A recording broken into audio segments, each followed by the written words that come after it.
course, because the supply block is slightly behind, but his opponent doesn't look like he wants to expand. He just wants to keep up the pressure and bring the hurt.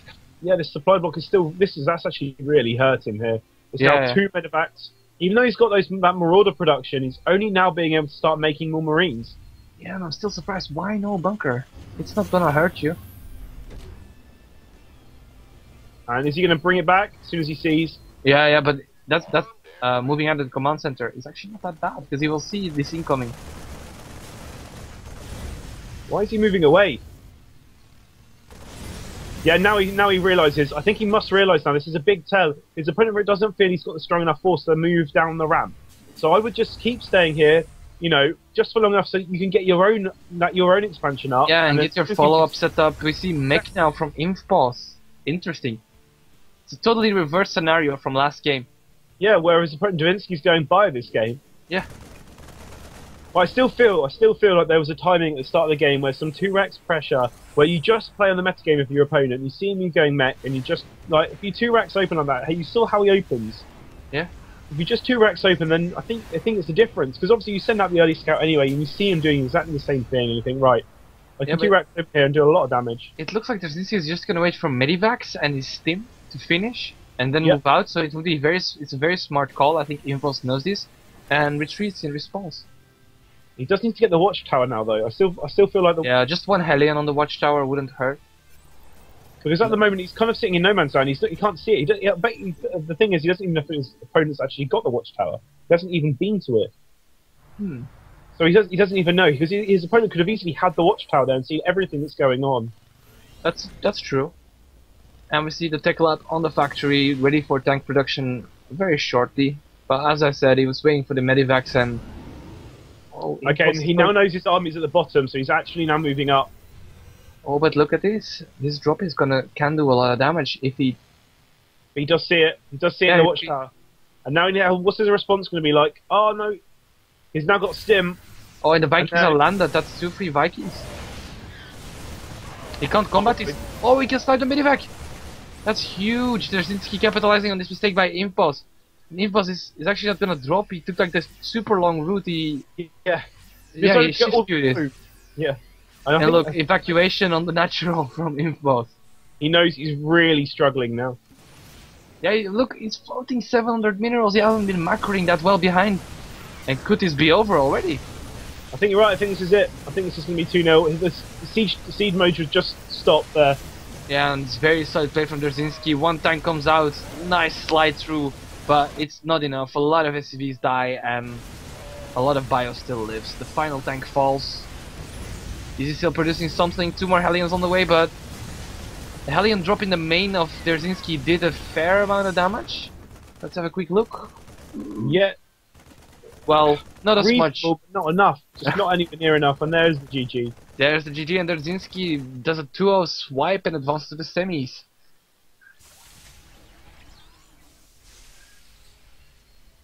Alright. That was a pretty fast TVT, I must say. Nice photo. Both of them, 2-0 victory there. Yep. So yet again, what matchup does the chat like to see? We actually have no clue what's still up and running, which races are still in. But perhaps you have I don't know, a New Year's wish. Yeah. We have Revolution, the Zerg player in. We got Derzinski now, a Terran. What race is IKSF? I don't know what race he is, and Nympho and Sad are still playing, I suppose. Yes, so that's the 2 semi-finals, I'm assuming. Yeah. We could have another Derzinski game, perhaps. Yeah, very possibly. So yeah, we'll see.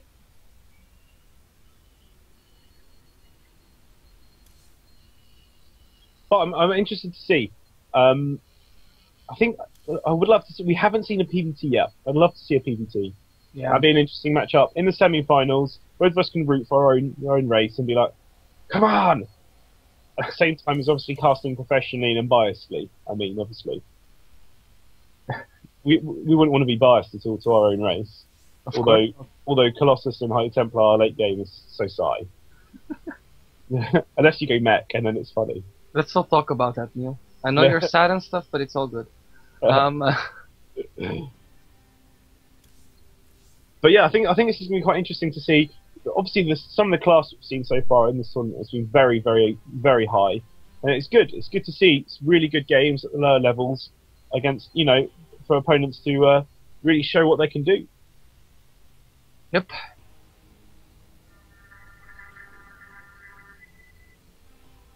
And obviously, just gonna say this is the last set of games I think we're gonna be casting, yes. Because we then move over to the Total Biscuit stream and watching the final. Yeah, you say that so British, man. I do say that very British. Do you know why I say that very British? I don't know, because you're from London. Because I am British, I think. Yeah, that's pretty standard response. Anyone wants to dress? Free day. Also, guys, if you're a bit low masters, we at LBNT on Zeek.com we run a lot of tournaments. On Tuesday we have Gold Rush from bronze to gold. Exactly. Platinum on a Friday. Yeah. That's for gold and platinum and diamond on a Wednesday. That's all around 7 p.m. GMT and 8 p.m. GMT. Sorry. That's correct. So go check it out. And soon to come, there will be nice HOTS beta events and events that will keep rolling through into Harder the Swarm. So definitely feel free to follow us and come check all that stuff out. It's always good fun, nice community.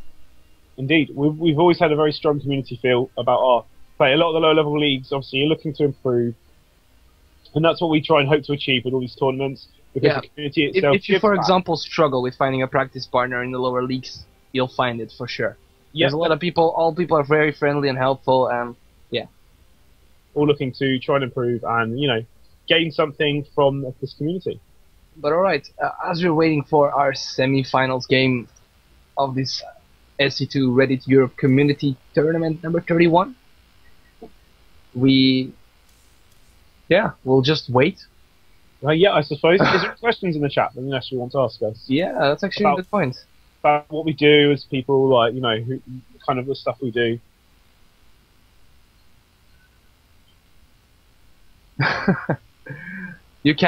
Don't worry, you can be biased against UK Zergs. It's totally fine. I'm totally used of being of all the Brits being really biased, rooting for their British players. Unfortunately for us Belgian players, we have one professional player, Feast. No, Derek, you're a professional player. The thing is, I think you could be a professional player. In all honesty, no. I think you need to work a bit. Keep playing all these tournaments, and you'll be a professional. But no, in all seriousness, Derek does have a stream. He's a master level Protoss, and he streams quite often. And if you're ever interested, it's mainly Harder the Swarm. At the moment, I'm nowhere near. If I was close to Grandmaster, I would grind for it, but yeah, not really. I'd say you're probably mid-master at the moment on wings. Yeah. Probably about mid. But not higher. Welcome back, Jay. Hi guys, just a quick update. Jahinsky will be our next game. We are just waiting for his opponent. I do believe it's going to be a Zerg. It will be... Revolution? EBC. No, it's Insky. IKSF. Inska. Yeah. So a PVZ, both master players. I now have just got the game invite, and it's going to be on GSL Antigua Shipyard. So over to you two. Sweet. Antigua Shipyard, and it's going to be TVZ. That's awesome. Ooh. It's gonna be the question if the Terran is gonna control that center. Exactly. Stop him from taking that fourth base. I was just exactly thinking that. That's usually when it revolves around the middle in Antigua. There's way around it. There are ways around it, but we'll see. The big thing you see quite a lot sometimes from Zerg players trying to mitigate it is by taking that fourth base as a third before your third, and then taking your third. That way you mine it out quicker before that point where you can't actually get to it. And that way, if you then lose it, you've already mined from it, and so when you take your third, it's not as difficult to hold. Mm-hmm. So it's kind of interesting, but I think you're right. I think let's actually go over something totally different for a moment. Okay. Let's look at the road of both our players. Yes. through these semis. So let's have a look at Jerzynski, for example. He had a 1-0. Yeah, I don't think he dropped a game yet, now. I think you're right. I think he's Yeah. very solid throughout. He's been Now he's winning a lot. back a master level player. So Yeah, well, perhaps he has been in the previous rounds as well. And it's actually the same for IKSF. Yeah, he hasn't dropped the game. Both players haven't dropped the game yet, so wow. very solid performance from both. So inevitably, one of them will drop one. I'm just going to make sure they're ready to go, and then we can get these games started. But yeah, neither of them dropping. It's a TVZ. Obviously, we've seen Dzezinski does like to go mech. Now, for me, I think mech is a more cost-efficient against Zerg. Even though I do like playing bio, I think it's more cost-efficient. So, I think it'll be interesting. I think I wouldn't be surprised if he has something up his sleeve, as it were, for IKSF. But at the same time, IKS hasn't dropped around himself, so he'll be very confident in his gameplay and what he can I think necessarily both do. players should be. I mean, if you haven't dropped the game yet, that means you're playing pretty well. So, yeah, let's do it. Indeed, let's get this started.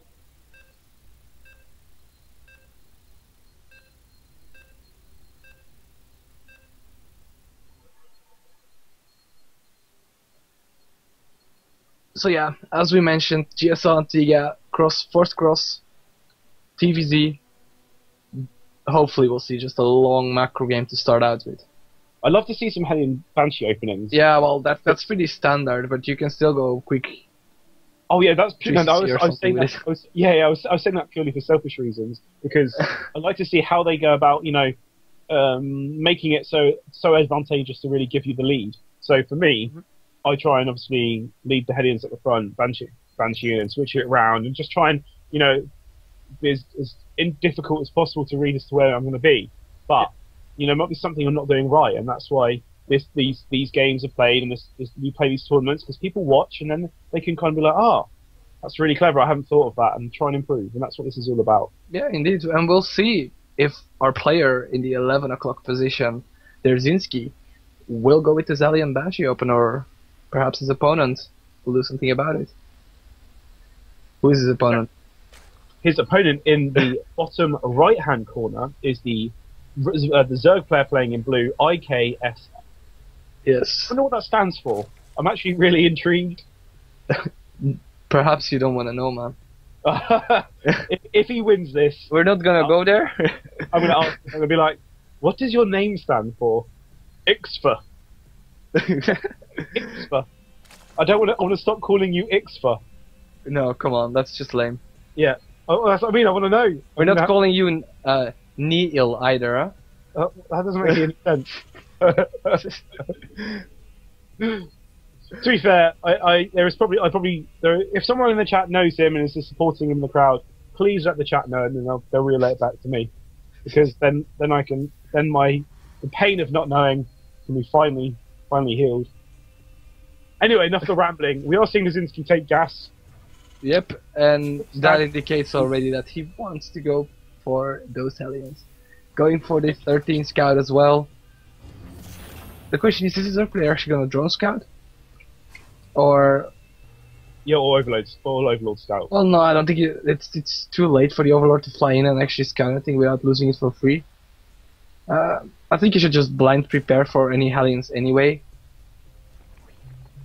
Most Zergs these days go anyway still with a 4-queen build. They stepped away from the 6-queen openers, but just 4 queens, 2 to spread creep, 2 to inject, and also those 2 extra queens help you defend against early Hellions if you set up your SimCity well. So we'll have to wait and see if IKSF will do this, and yeah, move from there. And Dzezinski has actually made the barracks at the front of his base against the Zerg player. So far, in both TVTs he hasn't. He has left it at the back. Obviously, because he's playing Zerg, he's just containing himself against any early aggression against the Lings, keeping it at the front. Look at this being very bold with his first few Marines. I would have loved to see him bring an SCV or something, at least like try and get a bunker. It's already in his main. The SCV's already, it's now coming down. Is he going to make the bunker? It's at the natural. Oh. He's going to go home with it. Is he? He's going to put the Marine. Is he going to put it at the back of the base? Yes, he's putting it at the back of the base. So that's I going like to be, it. yeah, a real pain for... Yeah, I really feel as a Terran should always try to put on this pressure, but this time the Zerg went for a pull first, if I don't remember wrong. And there comes the two... Ooh, is the second Marine going to get out? Our tooling is enough. Well, if it's on a move, then... Yeah, but look, the two Marines are standing in a very nice choke, and this bunker is gonna go up. Yeah, should do here, definitely. But the Queen is going to come in. Ooh, is he going to get in? Oh, he's gonna get in just in time, but... And the repair goes down, the SCV gets focused on immediately though, but the bunker stays up. Bunker stays up, yeah. And another Marine joins, and this is just annoying. It's out of range of the hatch, but it's still annoying. He can't mine from these 3 mineral patches, and it's more an annoyance than anything else. And in response to that, we do see Dzerzhinsky just takes his CC in base now, and switches over for some Hellion production. I actually don't like this because I actually like this a lot. Sorry, because he's already weakening the Queen. Yeah, and if he can perhaps kill the Queen, that might make his follow-up a bit better. exactly. Well, it also, any injects that are missed from killing a Queen, you know, just makes it so much stronger. Hmm? We do see a second Queen coming out, so you know anything that may happen to that Queen, it will be there is the heal on the Queen now. It will go back to full health. Very good micro so far, and I think he's just going to try to bust it with the Queens. But as we see, we got the third and fourth Hellion just about to pop out, and gets the salvage, gets the Queens fairly low. Yeah, indeed. You know, fairly low. They're going to have to use that energy now and heal if to repair them, as it were. So Yes. it's interesting, and it's also the thing is, I think it's made him. If he wanted to necessarily go, you know, a quick third hatch or something, it's denied that now with that bunker play. Yeah, sort of. It would have been given away, and here come the Hellions. Let's see what they can do. They're mainly there to deny creep, but he already delayed creep. Spawning. Oh, can he trap him? Oh, No, he gets in. Oh wow. That's not good. He gets a couple He of can get- drones. Oh. Well, dude, the roaches are going to clear this up. Yep. I'm not sure if that was actually cost efficient. Oh no, I he did don't think. 10 workers. Well, 10 workers. It's a fair trade, but still losing the Hellions is he gives away map control. He can't control the middle with the Hellions, and the roaches were actually very nicely on time. Very well played by IKSF. But still, damage had been taken. Let's have a quick look. It's 28 SCVs against 33 drones, so the Zerg's still in a fair lead, but no. And that's that's just purely because the CC has gone down at its natural at 8 minutes 20, which is obviously very delayed. Yeah. I think it'll be interesting. We do see the Banshee coming out now. This is all just about harass, just making the Zerg not necessarily tech into what he would like to do. And you know, it's interesting to see where he's going to go from here, because as of yet we haven't seen really, you know, the Terran show his hand as to what he would like to move into. Yeah, he's making a Viking as well, just to clear some overlords, which would be nice. It's always nice to deny that option for Zerg to scout, but we see the Overseer being morphed Wow, on the right of the main. interesting. We've seen a Nidus from IKSF, Oh, loving it. Is he gonna just go Roachling with Niders, I suppose? but what I'm also enjoying here is the Viking counter to that. But here it goes. Is he Yeah, gonna but get in? Changeling. Changing, yes. For vision. Oh, the Changeling. Oh, Oh, yes. this is gonna be awesome. Wow. Oh no, yes, if he has seen it, he's just checking. Where is he going to go? Is he going to get... oh, wow. The Oh, Siege nice tank shot. it. Yeah, where is he gonna put the Niders now, though? He still has another Overlord on the top left. He's just morphing Overseer with that. Yeah, He really wants to make it work, though. Yeah, the roaches are loaded in. We have about 9 roaches in the Nidus, so not too much. Well, the thing is, if he can get into that main and do a lot of damage, then you know, then it's all about how well the Terran does respond to that. Yeah, and the Banshee found a sweet spot and he's killing a decent amount of drones already. Up to 3. Oh, now he flies into the Spore Crawler. He's not gonna lose the Banshee though, nice save. Nidus going up at the front. Interesting. Yeah, and oh no. The Roach is taking a lot of shots from these tanks, and But you didn't need to do that, yeah. yeah, it was a bit of a waste. And there's one going off at the back as well, though. I don't think it's been seen from Dzerzhinsky yet. Yeah, it's only just been seen now. Now I've seen it, but Knights are very weak.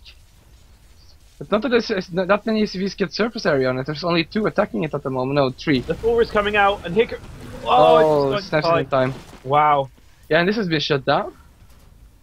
Well, the creep is obviously going to stop him from taking his 3rd here.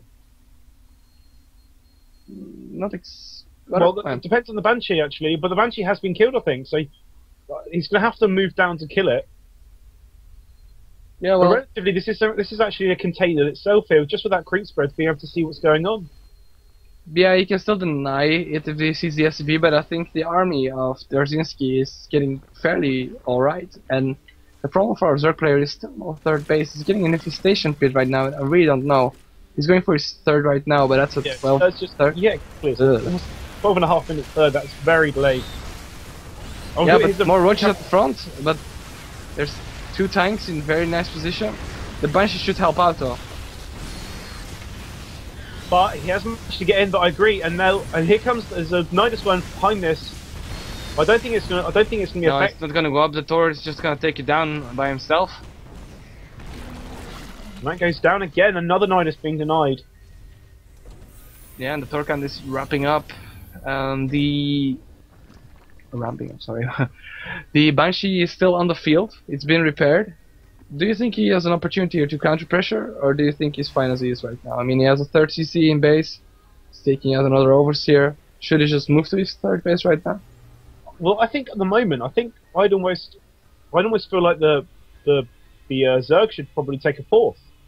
He has no scouting information at all, the Terran player. So if he takes a 4th now, it'd be really difficult for the Terran into the late game to recognise that his opponent has a 4th. Yeah. But yeah, I mean, when you're behind, it's a nice way to come back. It's a risk for him. Take a risk. Yeah. Wrong. But that's the thing. I think if he gets his 4th up now on Antigua, where it's a real struggle to necessarily do it, yeah, then he can perhaps get benefit if his opponent waits too long. Exactly. Yeah, you're absolutely correct on that. I agree, it is a risk, so saying it itself is a risk. It was disbelief by hearing your voice when you were thinking, really?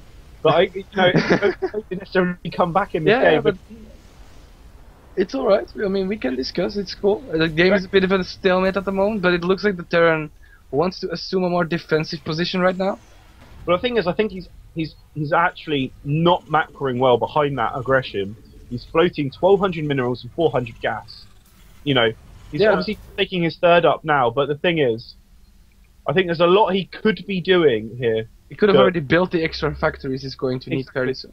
Exactly, and the 4th CC, because he's got a very late 3rd CC. Very late. 15 minutes 30 Yeah, days and he's making the planetary even, so a 3rd orbital would have definitely benefited him. Exactly, so there's a lot of things he could necessarily be doing with this extra money, but I think he's neglecting to do, and if... Yeah, but also look at the Zerg's money, mate. The Zerg is extremely low on gas. He's not taking his 15-6 gas geyser, and I think that's actually a blunder. Perhaps he's going to spine up pretty hard since he has his infestors out, but... Yeah. Oh, but more units are being loaded in the Nidus network. Can he get the Nidus into the 4th? That's the thing. Can he get the back there, the Overseer? Yeah, but look, it's a planetary.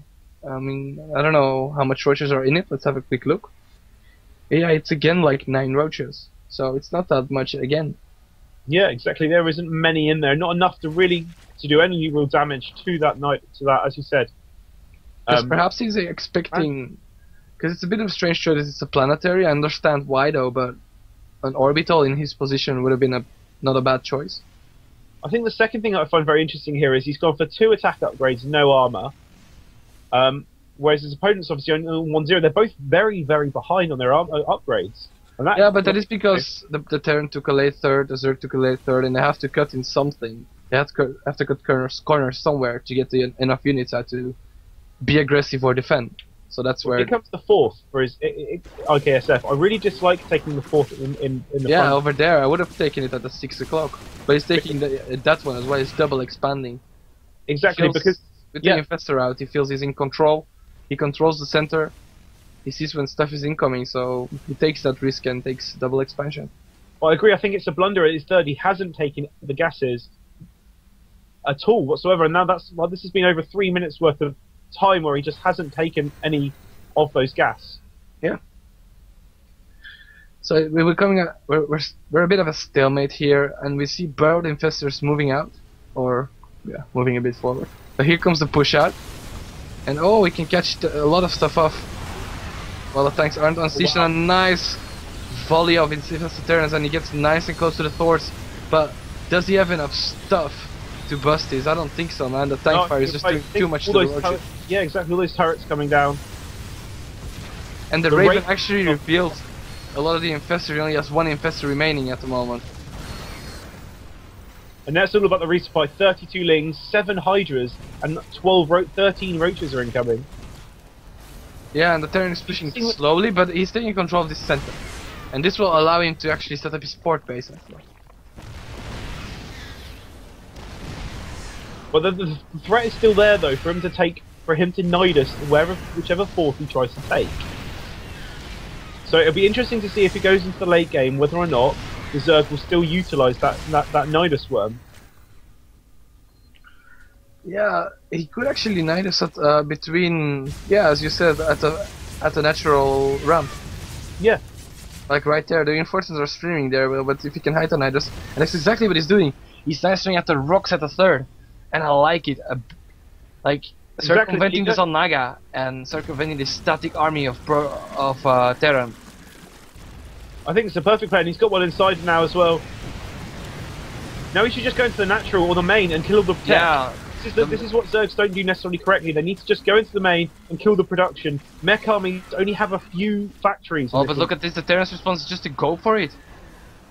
And we might have an old-fashioned base race on our hand. Then yeah. I don't know. He's dealing well with infestors though, but he's got auto repair on very nicely here with those SCVs, and so that they're doing all that fungal isn't doing that much damage, I'm afraid. Yeah, doing a good job. He's busting through this couple of roaches.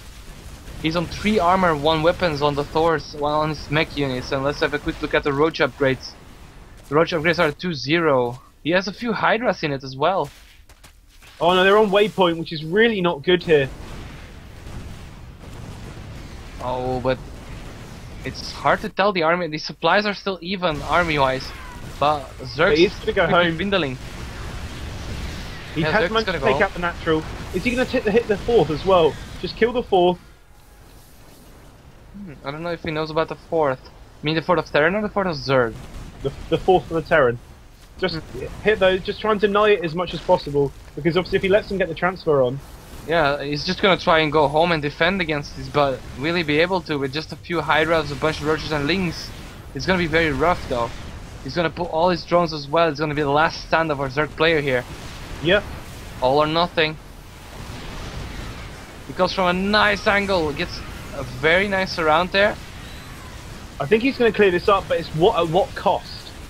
Yes, he's losing a lot of drones. It's now 72 workers for the Terran against the 25 and dropping from the Zerg player. Oh no, maybe not. Maybe that's not enough. It's GG and wow, Dzerzhinsky taking game number 1 convincingly with a 1-0. Very, very nice game. Indeed, 1-0-2 Dzerzhinsky there. Played very well so far. Both of them obviously, ironically, before this match, not dropping a set in any of their games, in any of their rounds. IKSF is going to have to smart that now and see what he can do differently in this second game to try and win against Dzerzhinsky. Yeah, it was. Yeah, and now it all comes down to like, what do you do? I mean, you know your opponent likes to make, but the Nidus was a very original idea. He tried to bust it early, was smart, yeah. And a bit unfortunate he didn't manage to get it in the main. That would have been such a big window, because the tanks were very far out of position, and perhaps with the Nidus in the main early on, he could have done a bit more, but unfortunately for him, it didn't work out. Do you think Overlord drop would have been a better alternative? Like get a faster third and go Overlord drop instead? Well, I was when I saw the Nidus, obviously, I was thinking, well, that's really inventive. But I think you're right. On reflection, maybe an Overlord drop would be better, because that army is immobile. Or the other thing I was possibly thinking was, fake Nidusing, putting them down, but actually you're going to. Yeah, but that's a big ass investment, man. I don't know. Yeah, true. But I think the thing is, as you saw, it kept the Terran on for so long on 2 base that if you did then Overlord drop him, I think it'd been very, very, very effective.